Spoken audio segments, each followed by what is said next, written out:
தேவனே நான் ஓமதண்டையில் இன்னும் நெருங்கி சேர்வதே என் ஆவல் பூமியில். மார்க்கு 7:34. வானத்தை அண்ணாந்து பார்த்து பெருமூச்சு விட்டு எப்பத்தா என்றார். அதற்கு திறக்கப்படுவாயாக என்று அர்த்தமா? அதற்கு திறக்கப்படுவாயாக என்று அர்த்தம். இந்த மனிதனுக்கு சுகம் கொடுப்பதற்கு முன்பு இயேசு வானத்தை அண்ணாந்து பார்த்து எப்பத்தா என்று சொல்லி திறக்கப்படுவாயாக என்று சொல்லி அவனுக்கு சுகம் கொடுத்தாரா.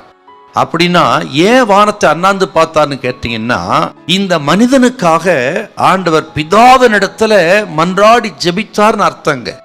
இந்த மனிதனுக்காக இயேசு ஜெபம் பண்ணினார். இதை கேட்கிற உங்களை பார்த்து கர்த்தர் சொல்கிறார், இயேசு யாருன்னு கேட்டீங்கன்னா, ஆக உங்களுக்காக ஜெபிக்கிறவர், உங்களுக்காக பிதாவினிடத்துல பரிந்து பேசி ஜெபிக்கிறவர்.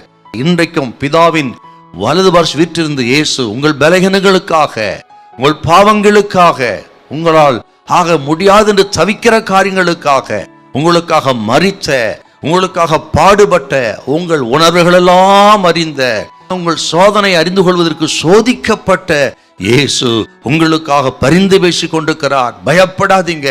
இந்த பலகீனத்தின் மத்தியில, வியாதியின் மத்தியில, கைவிடப்பட்ட நிலைமையில உங்களுக்கு யார் துணையா இருக்கிறாங்களோ இல்லையோ, ஆனால் உங்களுக்காக துணை நின்று ஜெபிக்கிற, வேண்டு செய்கிற இயேசு இருக்கிறார்.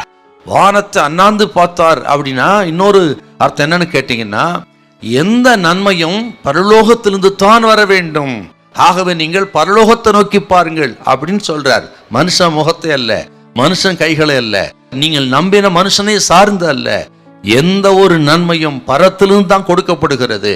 ஆகவே நீங்கள் பரத்தை நோக்கி பாருங்கள், ஆண்டவரை நோக்கி பாருங்கள், அவரை நோக்கி ஜெபம் பண்ணுங்க, அவரை நோக்கி விண்ணப்பம் பண்ணுங்க என்று ஆண்டவர் இயேசு சொல்லாமல் சொல்றாரு பாருங்க.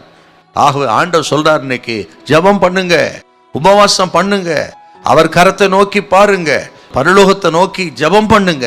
உங்க ஜெபத்தை ஆண்டவர் கேட்டு நிச்சயமா உங்களுக்கு ஒரு அற்புதத்தை கர்த்தர் செய்வார். இந்த எப்பத்தா என்று சொன்னால் திறக்கப்படுவாயாக. இப்படி ஆண்டவர் வானத்தை அண்ணாந்து பார்த்து எப்பத்தா என்று சொன்ன உடனே அவன் செவிகள் திறக்கப்பட்டது, நாவின் கட்டுகள் அவிழ்ந்து அவன் செவ்வையாய் பேசினான். நான் சொல்லுகிறேன், இன்றைக்கு அவருடைய கரம் வல்லமையானது, அற்புதமானது. அவர் கரம் எல்லா தடைகளை விலக்கி நீங்கள் செவ்வையாய் பேச, உங்களுக்கு அற்புதத்தை செய்ய ஆண்டவரின் கரம் வல்லது. பாருங்க, ஆண்டவர் இன்றைக்கு அந்த அற்புதத்தை உங்கள் சரீரத்தில் செய்ய வல்லவர். அவர் கரத்தினால தொட்டு குணமாக்குவார்.